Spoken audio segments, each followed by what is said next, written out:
But I just bought a They Live mask, $79, autographed. Just Love you. he doesn't need it, but it's a show of respect for this man giving his body, heart, and mind 35 years in the business so you guys could wear a Hot Rod t-shirt and say, hey, beat up the Brooklyn Brawler for the 100th fucking time. The Brooklyn Brawler. Brooklyn Brawler, that's the first name. Good kid. Paid his house off. Did what he had to do. Good kid. Perfect. Dr. D. David Schultz. Bully. Just a bully. Okay, well, I think that sums it up. James Hellwig, Warrior.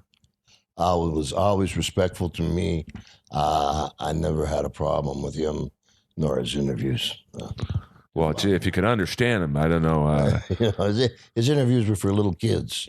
Right. So, therefore, hard to do any wrong. Well, listen, his interview where he's talking about tear down the cockpit doors, dispose of the pilots, he was on to 9/11 before anybody, and that was about 92. So, listen, you could sit there and say his promos didn't make sense. That one did. So, Rumsfeld and Bush. Nostradamus shit going on here. I mean, really, that's 92, I think. Maybe even earlier. That was earlier. In the 80s, he was on before Bin Laden was even on the radar. One Man Gang / Hakeem. Decent guy. Decent guy. Okay. Earthquake, John Tenta. Real good man. Huge heart. And he, I believe, is the only white or whatever you call it, sumo guy that's never been defeated. Oh, wow. He was a big time sumo wrestler. And I don't know how, Caucasian. I guess Asia, Polynesian, I guess. I'm not sure how you do that. But in any case, he was in the sumo, huge, couldn't move the guy. And he asked me to actually manage him. Oh, really? For real, I thought I was, I'm headed to the ring. Andre the Giant. Oh, man. What a great man. That's all that needs to be said there. Jimmy Superfly Snuka. Fire dancer and a cliff diver and beautiful spirit. Now, I know I'm breaking my own rule here in terms of just one sentence on each person. Do you think that Piper's Pit with the coconut and stuffing the bananas in his mouth, did that put you over the top as the heel? I think that Frankie Williams got me recognized, and Jimmy Snuka put me over the top. And for you younger fans, Frankie Williams was, and I don't want to be disrespectful to him, would you say he was a jobber? Carpenter. Right, which is... mid-card, loses all the time on TV, just does it part-time, and he's going against guys who are doing it regular. And, he's out there, he loves it, but not good enough really to make enough money. Right. But this look was he's a little chubby. Little. You look like someone in See on The Biggest Loser, episode 2. A lot of freckles for a Puerto Rican gentleman. I mean, how many podcasts do you get a Frankie Williams breakdown? No shit. No wonder my numbers are low. A couple more names and I'll let you go. Bad News Brown. Bad News Brown. A little bit of chip on his shoulder. A tough guy. Wasn't he a legit judo? I think he was Olympian. He was in the Olympics in judo. Not sure how he did, but you got to do pretty good just to get there. And I think that he misread me. Okay. And I took him in a shower one time and spoke right straight at him, heart to heart.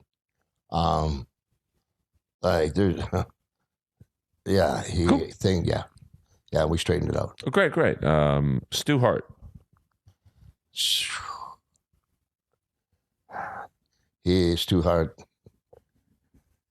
is what it took to get the business where it is today. Right. Yeah, he's different breed of man. So I've heard. Yeah, and you have to kill him to stop him. Like I'm breaking my own rule here, and I know we got to get things going, but like when you see a WWE show like Tough Enough, which is basically the reality show to see who wants to be a WWE wrestler, do you think anyone who goes on that show could last a day with Stu Hart? That's tough enough. Yeah. No, I don't think so. Okay, no problem. Big John Studd. I loved Big John. He was a gentle man that worked really, really hard. He's a big boy, and he's my friend. And I know we already talked about this person, but he's such a legend to me. The golden boy, Adrian Adonis. Adrian Adonis is one of the reasons that I have the honor of sitting here right now, as he helped me in life, like for real. And I love him with all my heart. I got a couple names that may get your blood pressure going a little bit, but I get accused of being an ass kisser on this thing. We'll start off with Vince Russo. Vince Russo, I've talked it out with Vince Russo, but I wasn't a Vince Russo fan. Few were. I was opposed to too much power and too little knowledge of the basics. Okay. But at the same time, the guy did something. He had some kind of success. No, thank you. No, I think that's the best way to describe him. He did something. I'm not sure what, but it was something. It did something, and it slipped in that attitude era where it was like tits and ass and, what they call crash TV, which was called hot shotting. But, and you can hot shot something, but if you hot shot something, you need to have right under, like Dory Funk and Jack Briscoe, right underneath it coming up. And then all those people that when you hot shot it for, they see Dory Funk and Jack Briscoe go to it, and you bring them back in a title match, then all those people will stay. If you hot shot and don't do that, all those people will not come back the next time. Right. So that's the flaw I see in him. All right. And now I'm going to throw a couple more names, and then you will be leaving the West Hollywood domicile of Earl Skakel. That'll be sad. The legendary, a couple managers, Colonel De Beers. Oh, Colonel the mustache, as I'm. Oh, yeah. Easy Ed Wiskowski. He, good man, solid. Just wanted to get in there, have some fun. He was good enough, big shoulders. I think he was a football player. Good man. Okay. Now I'm a little older than your average wrestling fan. The Grand Wizard. The Grand Wizard. I didn't have a lot to do. Okay. With the Grand Wizard. It was a different clique than mine. Okay, no worries. That's perfect. Now, I had heard this man had once stuffed your bagpipes with toilet paper so they would not play properly. Kind of a rib. Oof. I don't think I even need to say his name to you, but I must, for my younger fans, classy Freddie Blassie. Yeah, classy Freddie Blassie. He was, Freddie. Here's where you got guys that Freddie Blassie, when he walked around town, he was dressed immaculate. His hair was in all the right places. He had a suntan. He's the only guy I ever saw when he suntanned, he actually spread his fingers. So they were tanned also. That extreme.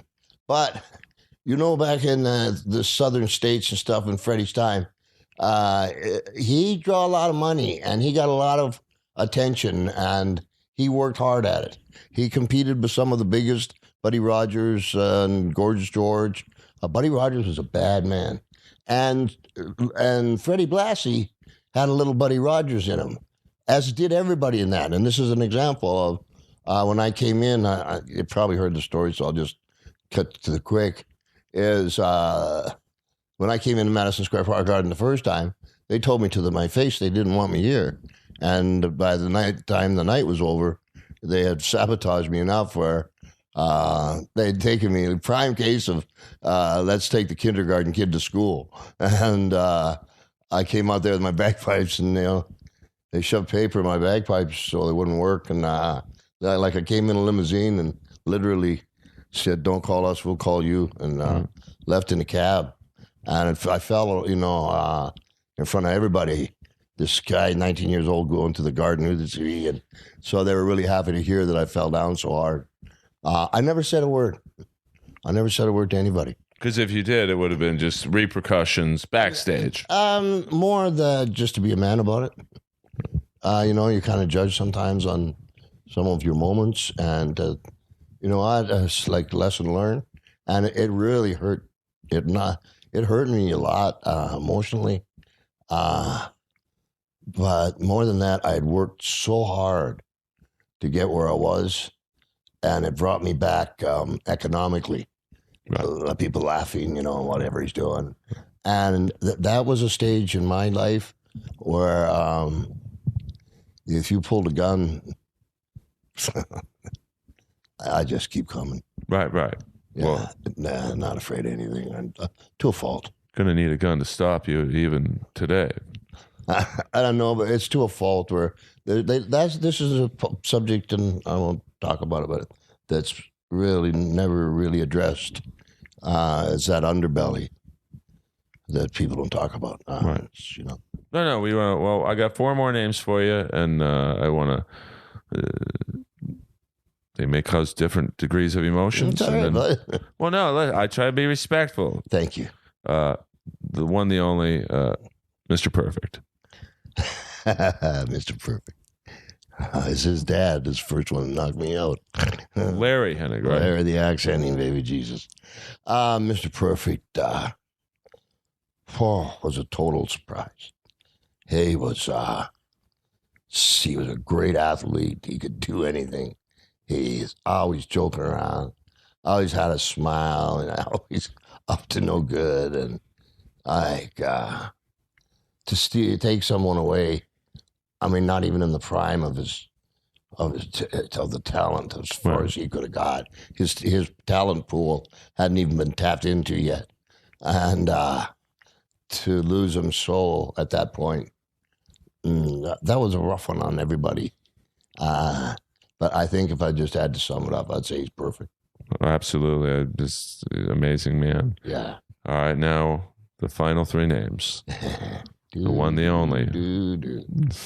Mr. Gorilla Monsoon. Well, it's called the gorilla position for a reason. And probably half those guys don't even know why. I don't know if we want to know why. The gorilla position. And when Muhammad Ali was getting prepped to fight Antonio Inoki, they put Gorilla Monsoon in there to just make sure that nothing happened. Gorilla Monsoon was, he was a policeman, big, strong, knew what he was doing in there. And so they needed, but like almost everybody in the building did. Right. So you need something kind of, and so finally though, right where just before you, like the lineup, you're about to go on, who's on deck, that's called the gorilla position, because he's the only guy who go, get that Piper here now, damn it. I want him now. And he would make sure, because when you get to the gorilla position, you better have it together, because, you didn't load your gun, it's too late. So that's a position that a lot of guys, probably still today, kind of, they're supposed to be there, and they kind of do a passover, kind of check it out. It's very, high pressure, but as high pressure as you want to get. You're surrounded with monitors and different people doing their function. It's very cold. It's just all of a sudden there's a shoot, and then there's like, 24,000 people on the other end of the wall, and you see this big raw sign. Like, man, you should see what it looks like back there. I'll tell you, they don't have luxurious seats like you. He lost his son, Joey Morella. And, I never mentioned a word of it. Right. And was always at the gorilla position. He's in that league of extraordinary gentlemen. I don't know how you're that good, that tough, you're that smart. He's all those wonderful things. All right. And the final 2 names, maybe 2 men who are polarizing, influential to you? I don't know even who to say first, but I think I should leave the second name last. So I'll say this man's name first. You and he basically started WrestleMania. The rock and roll MTV connection was never going to happen as big as it was without you and this man, Terry Bollea, otherwise known as Hulk Hogan. Sum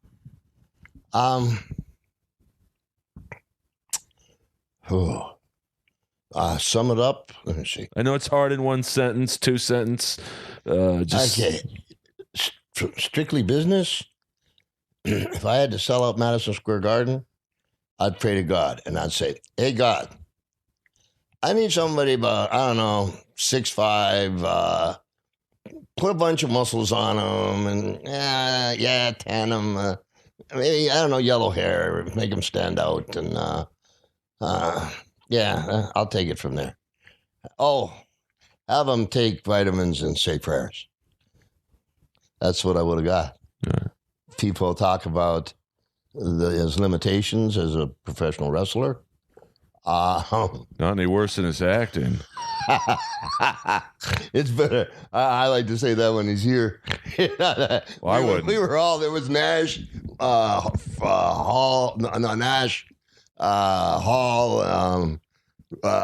Flair, Hogan, myself. We were kind of over it, and they, I don't know, in a waiting area, we all kind of accumulated, and there's, they had a bunch of these words on papers, and people were looking at the formats, and Hogan started with, and Piper, who wouldn't take a fall and wouldn't make any money. And Nash is going to... And Nash says himself, he's like, and then Nash comes in who can't work a lick. It was a beautiful moment. It was a beautiful moment of honesty and self-deprivation. Hey, the guy carried the ball. Was asked, the guy said he could carry the ball. They gave him the ball, and he carried it. No, he did. And takes a hell of a man to do that. Just before we mention the last name, just to, I know we've talked throughout this podcast about people going over certain people, helping the business, what's best for business. What I loved is when he gave the torch to Goldberg in the Georgia Dome, Atlanta, because that made Goldberg's character like, wow, he beat Hogan. So, and Hogan didn't have to do that. So I know he gets a lot of shit for his politics and having his friends, but he did do some good things. But a Thunder in Paradise was not one of them. I tell you that much right now. All right, the last name, and this man means everything in the business. He's hated, loved, polarizing. We're a lot alike, him and I. Right. There's and he knows it, and I know it. One time, early on, I did a lot of really stupid things because of the way that I was raised as a rebel, supposedly.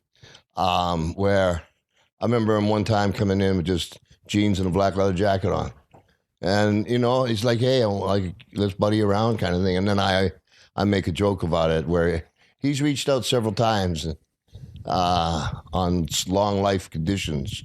And Vince and I are very close. I like him very, very much. We are talking about Vince McMahon for you younger. Oh, yeah. No, I love him. Are you kidding me, man? Ballsy guy. He's not tougher than I am. Well, but nobody is. No. It's one of those, I can say it kind of things. But the truth of the matter, we're two peas in the but parting the money, we're two peas in the pod, on a lot of things. I'd go to them they'd throw you got to do 3 Piper's Pits today. Yeah, okay, and I'd never know who the dang guests are. And all of a sudden, on the run, when you're doing live TV, you're doing it on the run. I'd go, Vince, I need something. Knuckles, Gorilla, got it, boom. We had that kind of a creative workmanship, and God bless him. Well, no, listen. He's allowed us to talk about all this stuff. If it wasn't, and he loves to hate me.